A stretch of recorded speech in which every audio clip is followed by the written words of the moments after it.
हरे कृष्णा। तो अभी हम भगवद गीता के 18वें अध्याय के अंतर्गत श्लोक संख्या 48 पर विचार करेंगे। सहजम कर्म कौन्तेय सदोषम अपि न त्यजेत् सर्वारंभा हि दोषेण धूमेनाग्निरिवावृता। तो भगवान यहाँ पर कह रहे हैं सहजम कर्म कौन्तेय सदोषम अपि न त्यजेत्। सहजम कर्म का मतलब है स्वभाव नियत। तो आगे चल करके भगवान बतलाएंगे। नहीं, पिछले श्लोकों में भगवान ने बतलाया सहज कर्म है, ब्राह्मण का जो सहज कर्म है, स्वाभाविक कर्म क्या है, क्षत्रिय का, वैश्य का, शूद्र का, तो वो स्वाभाविक कर्म या स्वभावजम, स्वभाव से उत्पन्न कर्म, तो इसका वर्णन भगवान कर चुके हैं। अब भगवान उसी के संबंध में कह रहे हैं कि वो जो स्वाभाविक कर्म है, ब्राह्मण का जो है, क्षत्रिय का जो भी है, तो सहजम कर्म कौन्ते सदोषम, तो दोष होते हुए भी ना त्यागना चाहिए। तो दोष सामाजिक दृष्टि से अगर उसमें दोष भी है तो भी नहीं त्यागना चाहिए। सर्वारंभा हे दोषेण धूमेनाग्निरिवावृता। जितने भी कर्म हैं उन सभी में दोष होता ही है, चाहे थोड़ा हो या ज़्यादा हो। जैसे अग्नि, धूमेन अग्नि रिवावृता, जैसे कि अग्नि धुएं से ढकी रहती है, चाहे थोड़ा हो या ज़्यादा, लेकिन धुआं जरूर अग्नि में रहता है। तो यहाँ पर भगवान उसी प्रकार बता रहे हैं। अब हम सुनेंगे प्रभुपाद तात्पर्य में क्या लिखते हैं। श्रील प्रभुपाद की जय। बद्ध जीवन में सारा कर्म भौतिक गुणों से दूषित रहता है। यहाँ तक कि ब्राह्मण तक को ऐसे यज्ञ करने पड़ते हैं जिनमें पशु हत्या अनिवार्य है। इसी प्रकार क्षत्रिय चाहे कितना ही पवित्र क्यों ना हो, उसे शत्रुओं से युद्ध करना पड़ता है, वो इससे बच नहीं सकता। इसी प्रकार एक व्यापारी को चाहे वह कितना ही पवित्र क्यों ना हो, अपने व्यापार में बने रहने के लिए कभी कभी लाभ को छिपाना पड़ता है या कभी कभी काला बाजार चलाना पड़ता है। ये बातें आवश्यक हैं, इनसे बचा नहीं जा सकता। इसी प्रकार यदि शूद्र होकर बुरे स्वामी की सेवा करनी पड़े तो उसे स्वामी की आज्ञा का पालन करना होता है, भले ही ऐसा नहीं होना चाहिए। इन सब दोषों के होते हुए भी व्यक्ति को अपने निर्दिष्ट कर्म, निर्दिष्ट कर्तव्य करते रहना चाहिए, क्योंकि ये स्वभावगत हैं। यहाँ पर एक अत्यंत सुंदर उदाहरण दिया जाता है। यद्यपि अग्नि शुद्ध होती है तो भी उसमें धुआं रहता है, लेकिन इतने पर भी अग्नि अशुद्ध नहीं होती। अग्नि में धुआं होने पर भी अग्नि समस्त तत्वों में शुद्धतम मानी जाती है। यदि कोई क्षत्रिय की वृत्ति त्याग कर ब्राह्मण की वृत्ति ग्रहण करना पसंद करता है तो उसको इसकी कोई निश्चितता नहीं है कि ब्राह्मण वृत्ति में कोई अरुचिकर कार्य नहीं होंगे। अतएव कोई ये निष्कर्ष निकाल सकता है कि संसार में प्रकृति के कलमश से कोई भी पूर्णतः मुक्त नहीं है। इस प्रसंग में अग्नि तथा धुएं का उदाहरण अत्यंत उपयुक्त है। यदि जाड़े के दिनों में कोई अग्नि से कोयला निकालता है तो कभी कभी धुएं से आँखें तथा शरीर के अन्य भाग दुखते हैं, लेकिन इन प्रतिकूल परिस्थितियों के बावजूद भी अग्नि को तापा जाता है। इसी प्रकार किसी को अपनी सहज वृत्ति इसलिए नहीं त्याग देनी चाहिए कि कुछ बाधक तत्व आ गए हैं, अपितु व्यक्ति को चाहिए कि कृष्ण भावनामृत में रहकर अपने वृत्तिपरक कार्य से परमेश्वर की सेवा करने का संकल्प ले। यही सिद्धि अवस्था है। जब कोई भी वृत्तिपरक कार्य भगवान को प्रसन्न करने के लिए किया जाता है तो उस कार्य के सारे दोष शुद्ध हो जाते हैं। जब भक्ति से संबंधित कर्म फल शुद्ध हो जाते हैं तो व्यक्ति अपने अंतर का दर्शन कर सकता है, और यही आत्म साक्षात्कार है। तो यहाँ पर प्रभुपाद का तात्पर्य समाप्त हुआ। अब हम सुनेंगे श्री भगवान ने कहा में कैसी व्याख्या हुई है। पिछले श्लोक में श्री कृष्ण ने कहा था कि स्वभाव नियत कर्म करने में कोई पाप नहीं लगता है। उस समय अर्जुन के मन में जिज्ञासा उत्पन्न हुई कि यद्यपि श्री कृष्ण ने कहा है कि अपना स्वभाव नियत कर्म चाहे जितना भी दोष युक्त हो, उसे करने में व्यक्ति को पाप नहीं लगता है, परंतु अपने स्वभाव नियत कर्म में एक दूसरे प्रकार का भी तो दोष हो सकता है कि ये कर्म अपने मन को ही प्रिय नहीं लगता है। ऐसी स्थिति में क्या अपने स्वभाव नियत कर्म का त्याग करना चाहिए अथवा नहीं? अंतर्यामी होने के कारण श्री कृष्ण अर्जुन के मन की जिज्ञासा को समझ गए। अतः उन्होंने इस श्लोक में बताया है कि अपना स्वभाव नियत कर्म अपने मन को चाहे जितना भी अप्रिय लगे, परंतु उसका त्याग नहीं करना चाहिए। इस श्लोक में श्री कृष्ण की दो अत्यंत महत्वपूर्ण शिक्षाएं हैं, जिनकी हम क्रम पूर्वक चर्चा करेंगे। पहली अत्यंत महत्वपूर्ण शिक्षा, हे कौन्तेय, अपने सहज कर्म का त्याग नहीं करना चाहिए। इस श्लोक की प्रथम पंक्ति के शब्द हैं सहजम कर्म कौन्तेय न दोषम अपि त्यजेत न त्यजेत, सदोषम अपि न त्यजेत। अर्थात हे कौन्तेय, अपने सहज कर्म में दोष होने पर भी कर्म का त्याग नहीं करना चाहिए। तो यहाँ पर श्री कृष्ण कह रहे हैं कि सहज कर्म का त्याग नहीं करना चाहिए। तो यहाँ पर श्री कृष्ण कर्म के लिए सहज शब्द का प्रयोग कर रहे हैं। सहज शब्द दो शब्दों से मिलकर बना है, सह तथा जा। सह शब्द का अर्थ है साथ तथा जा शब्द का अर्थ है ऐसी वस्तु जिसने जन्म लिया है। इस प्रकार सहज शब्द का अर्थ हुआ ऐसी वस्तु जिसने किसी अन्य वस्तु के साथ जन्म लिया है। अब यदि हम सहज कर्म पर विचार करें तो सहज कर्म का अर्थ निकलता है ऐसा कर्म जिसने हमारे शरीर के ही साथ जन्म लिया है। तो सहज कर्म का अर्थ हुआ ऐसा कर्म जो हमारे लिए स्वाभाविक है तथा ये स्वभाव हमारे शरीर के ही साथ उत्पन्न हुआ है। यदि हमारे शरीर का जन्म ब्राह्मण परिवार में हुआ है, परंतु हमारे लिए स्वाभाविक कर्म क्षत्रिय के जैसा है, तो हमें अपने सहज कर्म अर्थात क्षत्रिय के ही कर्म करने चाहिए, ब्राह्मण के कर्म नहीं करने चाहिए। तो यहाँ पर श्री कृष्ण कह रहे हैं कि हे कौन्तेय, व्यक्ति को अपने सहज कर्म में दोष होते हुए भी अर्थात अपने मन को अप्रिय होते हुए भी कर्म का त्याग नहीं करना चाहिए। तो यहाँ पर श्री कृष्ण अर्जुन के लिए कौन्तेय शब्द का प्रयोग कर रहे हैं। कौन्तेय शब्द का अर्थ है ऐसा व्यक्ति जो कुंती देवी का पुत्र है। तो यहाँ पर श्री कृष्ण कहना चाहते हैं कि हे अर्जुन, तुम उन कुंती देवी के पुत्र हो जिन्होंने अपने पति का उस समय भी त्याग नहीं किया था जिस समय उन्हें अपने पति का त्याग करने का अवसर था तथा अपने पति का त्याग करने से अधिक सुविधाएं प्राप्त होने वाली थीं। तो जिस प्रकार कुंती देवी ने किसी भी स्थिति में अपने पति का त्याग नहीं किया, उसी प्रकार तुम्हें अपने सहज कर्म अर्थात युद्ध कर्म का त्याग नहीं करना चाहिए।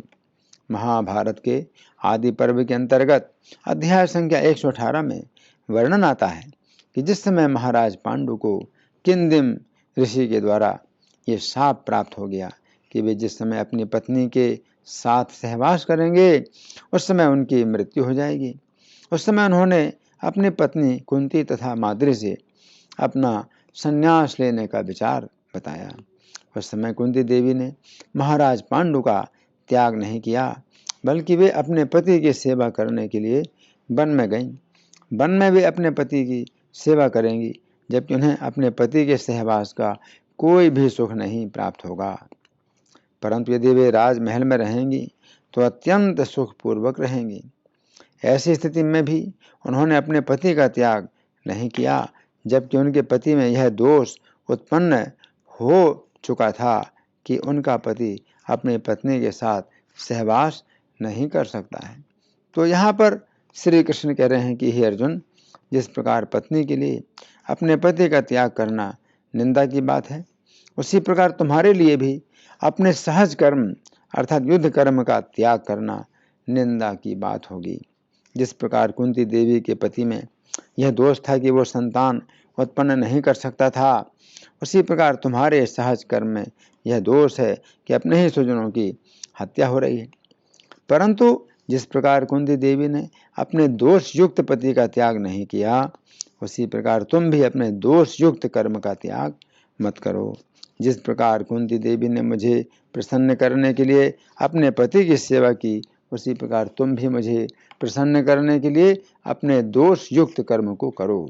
तो यहाँ पर श्री कृष्ण कह रहे हैं कि यदि पत्नी को अपने पति में निर्धनता का दोष दिखाई देता है, अथवा बुरे स्वभाव का दोष दिखाई देता है, या दुर्भाग्य का दोष दिखाई देता है, तो भी उसका कल्याण इसी में है कि वो अपने पति का त्याग ना करे।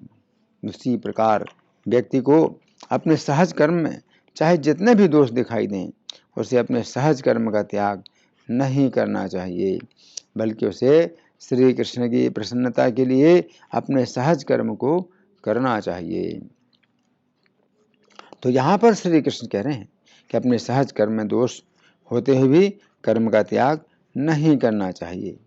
ये बात समझने की है कि स्त्री के लिए अपने पति की सेवा ही सर्वोत्तम है, चाहे अपने पति में बहुत दोष हों। यदि अपना पति कुरूप अथवा वृद्ध होने के कारण अपने मन को अप्रिय भी लगे, तथा अन्य व्यक्ति युवक तथा सुंदर होने के कारण प्रिय भी लगे, तो भी स्त्री को चाहिए कि वह अन्य व्यक्ति को ना स्वीकार करके अपने ही पति की सेवा करे। उसी प्रकार यहाँ पर श्री कृष्ण कह रहे हैं, यदि अपना सहज कर्म अपने मन को चाहे जितना अप्रिय लगे, तथा अन्य कर्म चाहे जितना भी मन को प्रिय लगे, परंतु व्यक्ति को अपना सहज कर्म ही करना चाहिए। भागवत के 9वें स्कंध के अंतर्गत अध्याय संख्या 3 में वर्णन आता है कि जिस समय राजा शर्याति ने अपनी पुत्री सुकन्या का विवाह च्यवन मुनि के साथ कर दिया, उस समय च्यवन मुनि के अंदर पहला दोष तो ये था कि वे कुरूप थे। फिर उनके अंदर दूसरा दोष ये था कि वे अत्यंत वृद्ध थे। फिर तीसरा दोष ये था कि वे अत्यंत क्रोधी स्वभाव के थे। परंतु सुकन्या ने अपने पति में इन सभी दोषों के होते हुए भी अपने पति का त्याग नहीं किया। फिर आगे चलकर सुकन्या को ये अवसर प्राप्त हुआ कि वह 2 अश्विनी कुमार तथा एक उसके पति, इन तीनों में से किसी एक को चुन ले। उस समय भी उसने अपने पति को ही चुना, यद्यपि अश्विनी कुमार देवताओं के वैद्य हैं।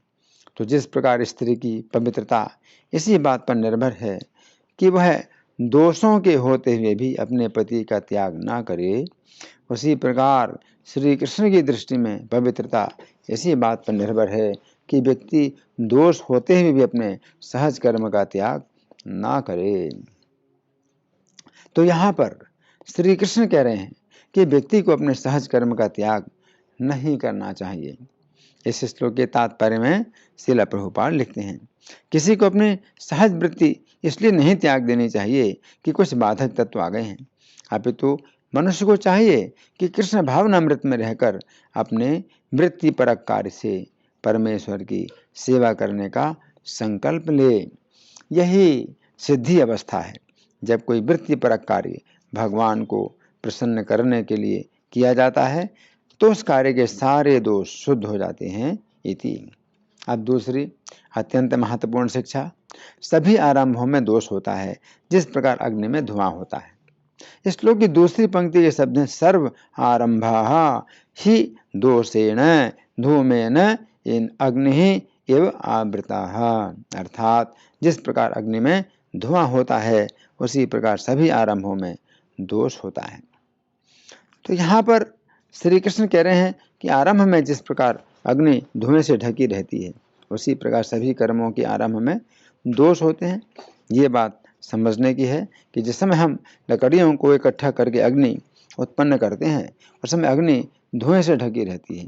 उस समय अग्नि में जो धुआं अप्रिय तत्व है उसकी मात्रा इतनी अधिक होती है कि उस समय धुआं ही धुआं दिखाई देता है, जो हमारी आंखों में बाधा उत्पन्न करता है। परंतु आगे चलकर अग्नि प्रज्वलित होती है तथा अग्नि धुएं से रहित हो जाती है। उसी प्रकार यहाँ पर श्री कृष्ण कह रहे हैं कि प्रत्येक कर्म के आरंभ में हमारा अभ्यास ना होने के कारण अनेक प्रकार की बाधाएं आती हैं, तथा ये बाधाएं इतनी अधिक भी हो सकती हैं कि कर्म तो बहुत थोड़ा होता है परंतु बाधाओं का दोष बहुत अधिक होता है।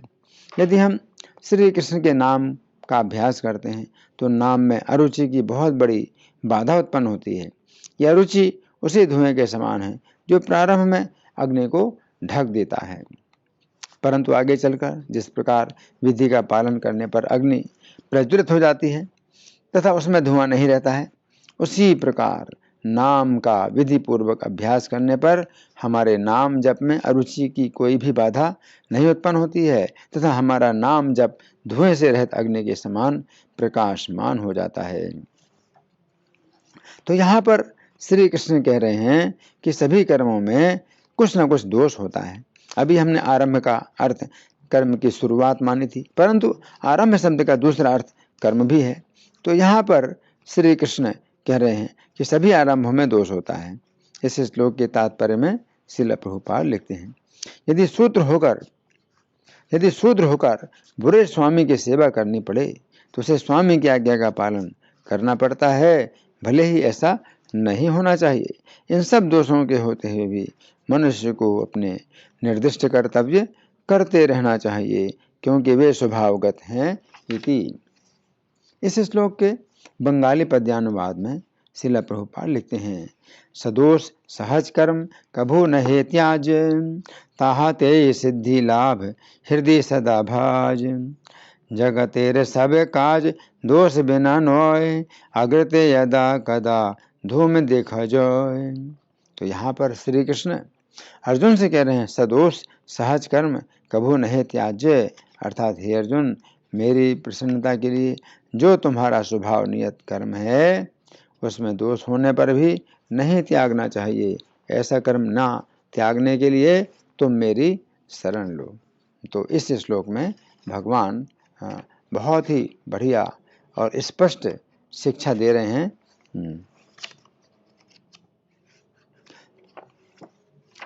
कि सहजम कर्म कौन्ते सदोषम अपि न त्यजेत।